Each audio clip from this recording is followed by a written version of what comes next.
todos. Boa noite. Então, primeiramente, quero agradecer a Deus a oportunidade de estar aqui falando do seu nome e a proteção da espiritualidade benfeitora na condução deste trabalho. Então, como o Volmir leu, eu estou falando sobre o capítulo 23, os itens 13, 14 e 15. Essa parte do Evangelho é uma explicação de Kardec.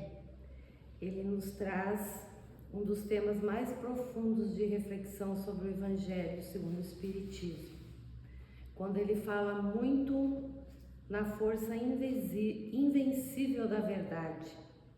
O que é essa verdade? A doutrina do Cristo. E os desafios da humanidade para compreendê-la e praticá-la. Então, Allan Kardec, ele nos convida a meditar e compreender qual era a missão de Jesus. Dentro de todo esse terreno histórico de surgimento do cristianismo também. Que esse cristianismo que floresce, mas mesmo assim as suas ideias não são compreendidas ou são distorcidas. Então, é uma reflexão que nós trazemos para os dias atuais. Lá no item 13, que foi lido, Kardec apresenta uma verdade histórica e espiritual da doutrina verdadeira, onde ele se refere à não destruição pela morte física do seu proclamador, porque ele vai discorrer lá no tempo de Jesus aqueles que não aceitavam a sua doutrina. Então ele refere-se aos fariseus, aos sacerdotes. Eles, mesmo crucificando, a sua palavra não morreu, os seus ensinamentos não morreram. Então a doutrina, ela foi revelada pelo que o Espiritismo chama, em todo o Evangelho segundo o Espiritismo, o Espírito de verdade, que vem a ser Jesus. E esse Evangelho, ele é focado no progresso espiritual da humanidade, através do amor e da caridade.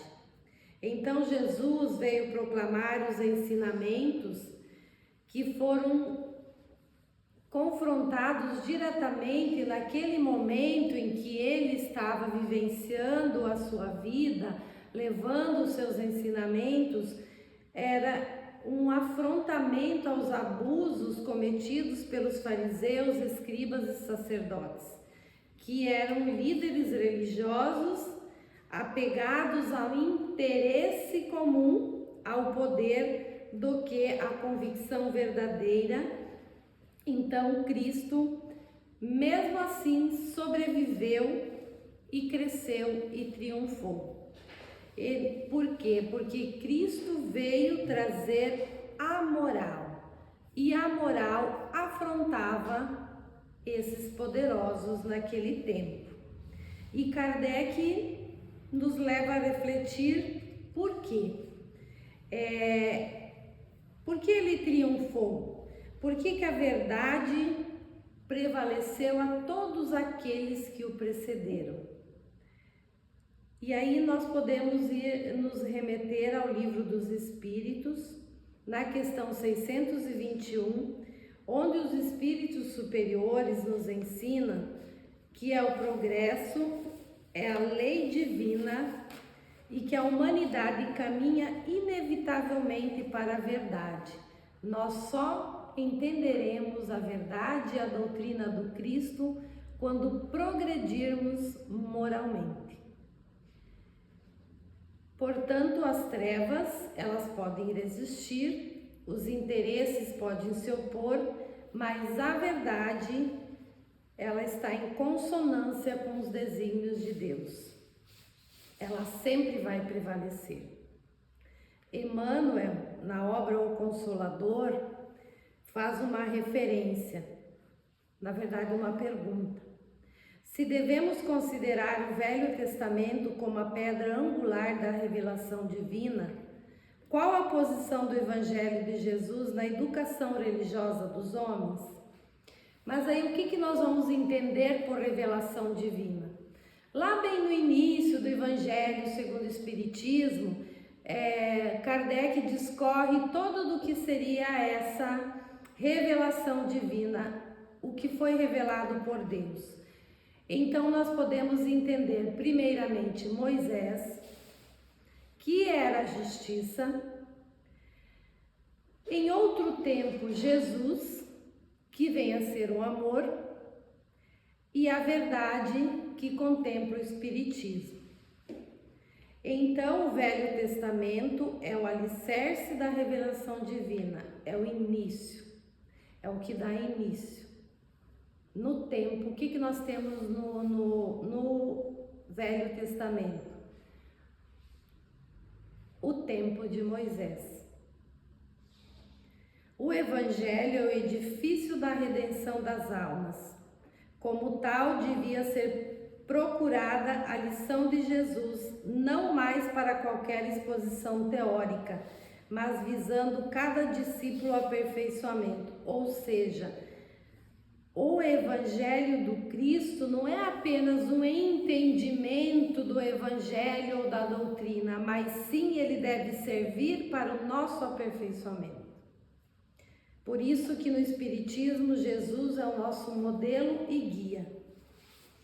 Então, o Velho Testamento é a fundamentação da revelação divina e o Evangelho de Jesus seria a prática da revelação divina para a transformação moral do ser humano. No entanto, o estudo meramente intelectual do Evangelho, não a vivência, não traz uma renovação interior. Eu posso estudar e não vivenciar, eu não estou me transformando. Então, o que nós temos em relação ao Evangelho de Cristo? E que esse trecho nos ensina a nossa autoeducação, a autoeducação íntima. O que seria essa autoeducação íntima, por exemplo? Combater o orgulho, o egoísmo, que é tão evidente em nós todos os dias. E precisamos, a partir daí, desenvolver a fé raciocinada.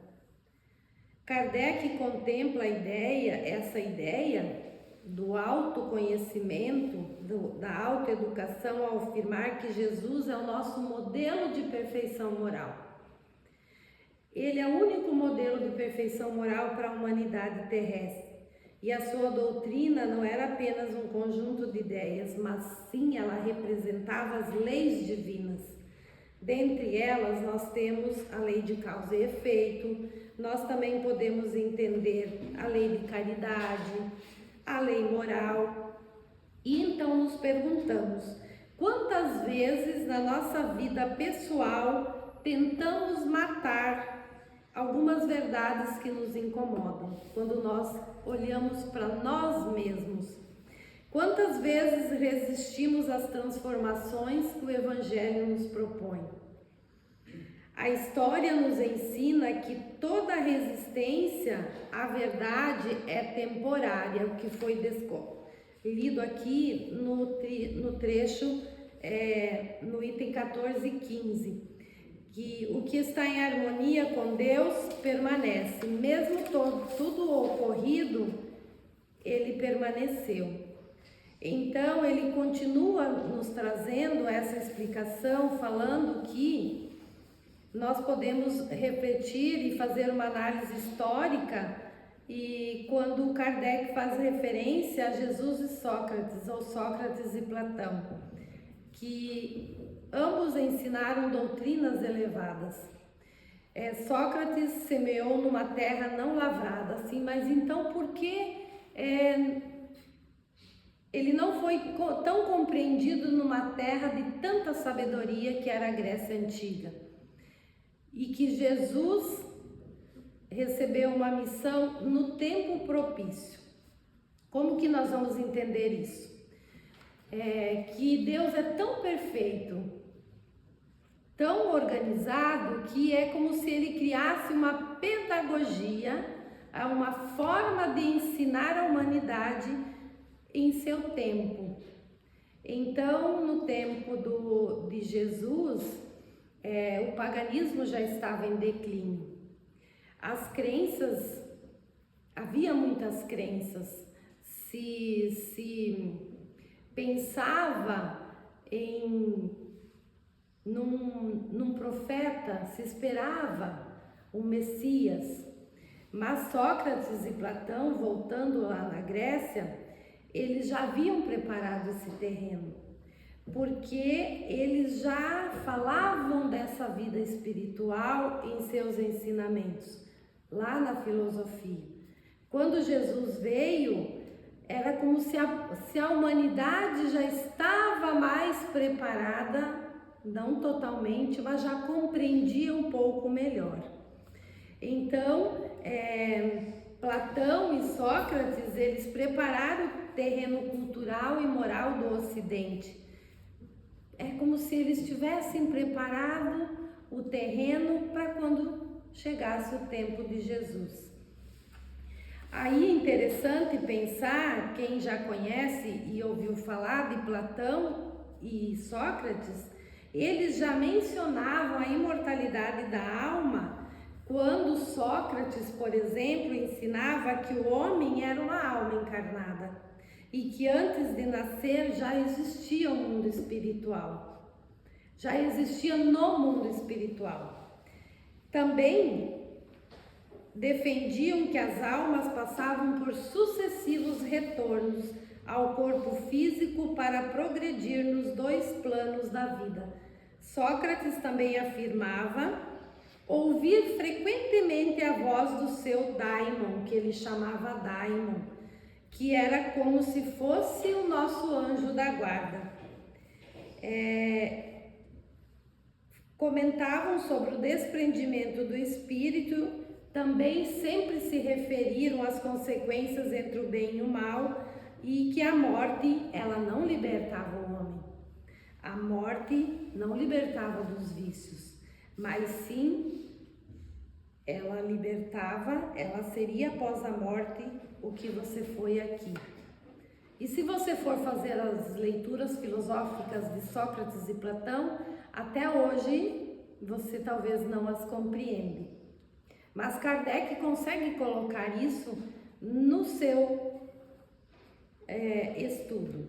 E essa compreensão, ela é tão perfeita e tão harmoniosa, feita por Kardec, que ele expõe isso no Evangelho segundo o Espiritismo, bem no início, nas primeiras partes do Evangelho segundo o Espiritismo.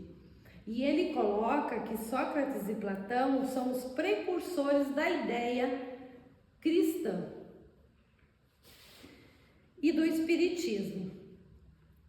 Aí entendemos, e Kardec então fala assim, que a verdade, ela é progressiva, ou seja, é como se não, ela foi progressiva. No tempo propício, a humanidade foi tendo a oportunidade de aprender a verdade. Mesmo no tempo de Platão, mas depois Cristo vem confirmar. Deus preparou tudo. Leon Denis, no livro Cristianismo e Espiritismo, reforça essa visão ao afirmar que o Espiritismo é o Consolador prometido por Jesus e não uma nova religião, mas é a compreensão racional daquilo que Cristo havia trazido no seu tempo. A humanidade ainda não o compreendeu, então foi necessário chegar no tempo propício, quando nós estávamos prontos para reconciliar fé e razão, porque aí nós já havíamos passado ao longo da história pela fase lá das luzes, da razão, iluminismo, onde a racionalidade humana foi mais valorizada. Então perguntemos a nós se estamos preparados para receber hoje as verdades quando elas são mais elevadas, ou ainda nos deixamos vencer pelas luzes dos apegos, dos interesses pessoais, do orgulho, do egoísmo que nos cegam. Allan Kardec nos alerta: jamais cede a evidência, é preciso vigilância para que não sejamos nós os que resistem ao progresso, porque nós necessitamos do progresso espiritual. E no item 15, talvez seja o mais reflexivo ou doloroso nesse momento que vamos refletir. Ele então diz assim: no tempo da história, essa verdade ela incomodou. Ela continuou incomodando.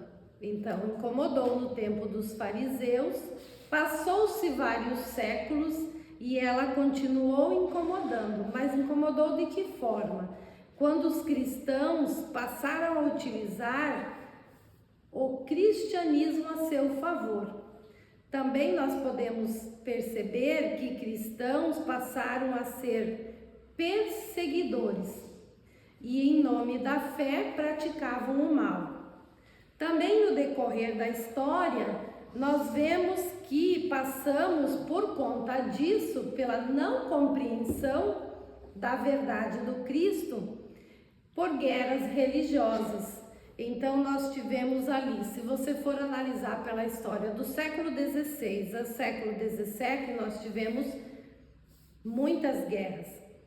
Começamos então pela primeira reflexão em relação aos abusos dos cristãos, que foi a Reforma Protestante. Ela vem contrapor os abusos em nome do cristianismo.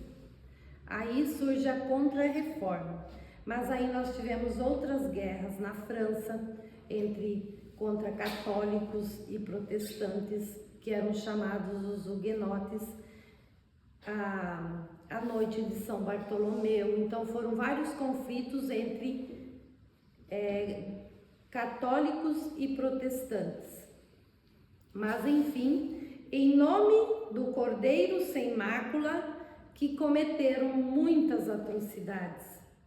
Seitas se lançaram umas contra as outras, esquecendo o mais importante que Cristo havia trazido para nós: a caridade, a fraternidade e o amor ao próximo. Mas Kardec ele é bem categórico nesse item e ele faz a pergunta: a culpa é da doutrina de Jesus? Não, claro que não. Jesus nunca disse: ide e matai o seu inimigo. Ele nunca disse: ide e massacrai. Ele nunca disse: acabai com vós. Mas ele ensinou que todos os homens são irmãos, na célebre frase: amai-vos os vossos inimigos. Quem matar com a espada, pela espada perecerá. O que foi falado quinta-feira passada, o que é essa espada? A espada é a que vem a nossa transformação. A responsabilidade recai sobre aqueles que falsamente interpretaram os ensinamentos de Cristo. Transformaram-se em instrumentos para satisfazer as suas paixões humanas. E Jesus ainda diz, e Kardec reforça a frase: meu reino não é deste mundo. Meu mundo não é esse material. Aqui é o mundo das provas e expiações. E nós passamos mais de 2 séculos e ainda enfrentamos isso. Se você for observar, ainda se comete atrocidades em nome do cristianismo. O Livro dos Espíritos, na questão 789, os Espíritos nos ensinam, e que faz referência ali no item 15, sobre a intolerância religiosa, que é uma das maiores causas do atraso moral da humanidade. E hoje vivemos muito a intolerância religiosa. E veja bem, se nós falamos que a verdade do Cristo ela vem para a nossa evolução moral, aquele intolerante, ele ainda está no atraso moral, ele ainda terá seu tempo. E na questão 842, eles afirmam que a verdadeira religião não é aquela que não serve de pretexto para nenhum ato contrário à caridade. A religião é a caridade.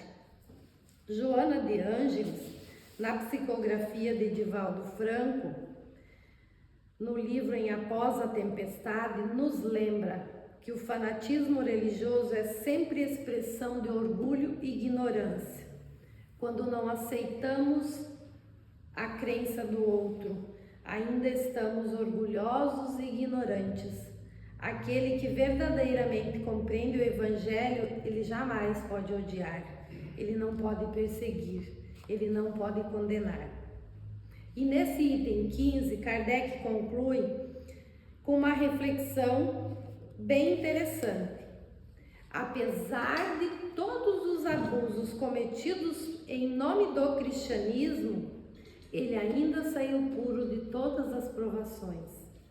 Ele ainda está vivo. As críticas recaíram sobre quem abusou e não sobre a verdade do Cristo, sobre os seus ensinamentos.